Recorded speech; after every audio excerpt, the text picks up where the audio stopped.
Assalamualaikum warahmatullahi wabarakatuh. Perkenalkan, nama saya Mafara Najah dari kelas 11 MIPA 2 nomor urut 21.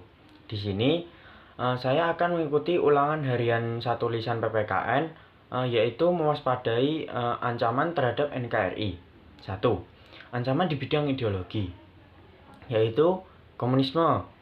Paham yang bertujuan menciptakan komunis dengan aturan sosial ekonomi berdasarkan kepemilikan bersama dan tidak ada kelas sosial, uang, dan negara. Kemudian liberalisme, yaitu paham ideologi yang bertujuan untuk menciptakan masyarakat yang bebas berpikir bagi individu yang menolak adanya batasan, khususnya itu dari pemerintah dan agama.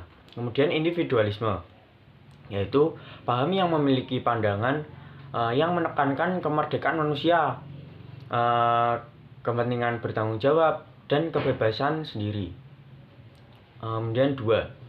Ancaman di bidang politik, yaitu pengerahan massa. Contohnya yaitu kerusuhan Omnibus Law.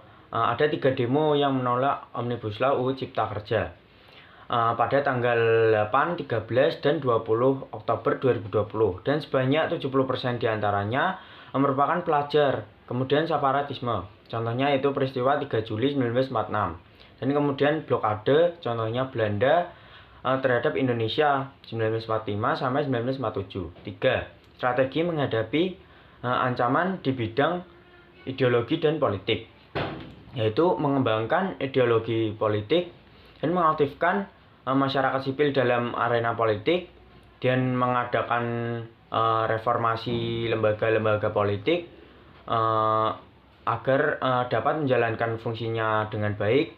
Kemudian menciptakan pemerintahan yang bersih dan berwibawa, menegakkan supremasi hukum, dan memperkuat posisi Indonesia dalam kancah politik internasional. 4. Ancaman di bidang ekonomi, membanjirnya produk luar negeri dan mendesak barang-barang dalam negeri, terutama barang yang tidak kompetitif. Kemudian itu pihak asing menanamkan modal, membuat perekonomian negara itu sedikit demi sedikit dikuasai pihak asing. Kemudian persaingan bebas akan menimbulkan tumbuhnya pelaku ekonomi yang kalah atau menang berakibat adanya kesenjangan ekonomi. Kemudian 5. Strategi menghadapi ancaman di bidang ekonomi, yaitu menciptakan lapangan kerja sebagai solusi memberantas kemiskinan dan membangun infrastruktur. Kemudian pemilihan teknologi tepat guna dan pertanian sebagai prioritas utama. Perekonomian berorientasi pada kesejahteraan rakyat, serta tidak tergantung pada badan-badan ekonomi dunia seperti IMF, Bank Dunia, dan sebagainya, dan mempererat kerjasama dengan negara lain. 6. Ancaman di bidang sosbud, yaitu ancaman dalam negeri, yaitu perubahan isu-isu kemiskinan, kebodohan, atau keterbelakangan, dan ketidakadilan yang menjadi pangkal tumbuhnya permasalahan lainnya seperti premanisme, terorisme, kekerasan, dan bencana akibat perbuatan manusia. Isu-isu ini itu dapat mengakibatkan disintegrasi bangsa, yaitu pudarnya nasionalisme dan patriotisme.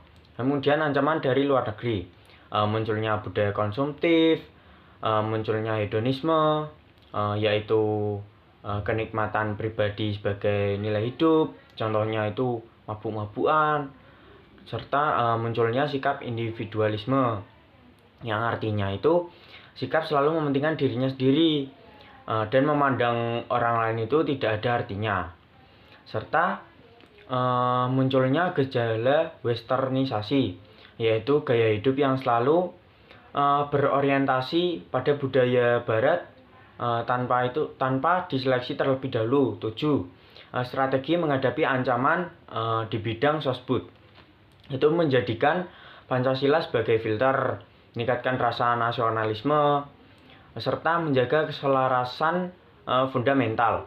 8. Ancaman di bidang hankam, agresi atau invasi.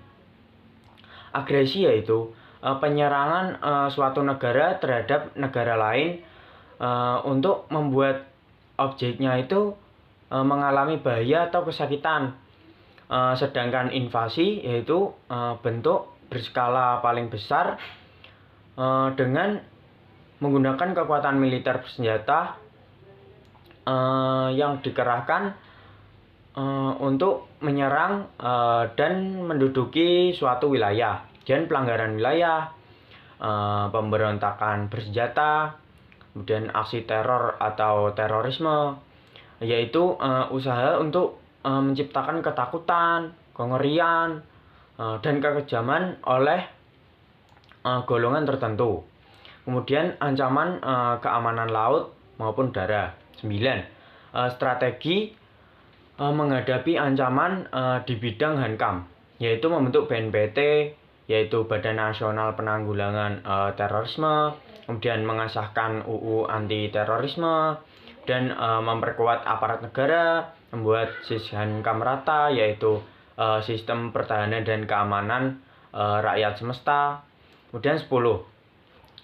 Komponen Sishankam rata, yaitu TNI sebagai kekuatan utama sistem pertahanan, dan Polri sebagai kekuatan utama sistem keamanan, dan rakyat itu sebagai kekuatan pendukung. Ya, 11 ciri-ciri Sishankam rata, yaitu kerakyatan, yaitu orientasi hankam negara itu diabadikan untuk kepentingan seluruh rakyat, dan kemudian kesemestaan, yaitu sumber daya nasional didaya gunakan itu bagi nusa dan pertahanan, dan kemudian kewilayahan, yaitu dilaksanakannya secara menyebar di seluruh wilayah NKRI. Dan sekian dari saya. Bila ada kesalahan mohon maaf. Wassalamualaikum warahmatullahi wabarakatuh.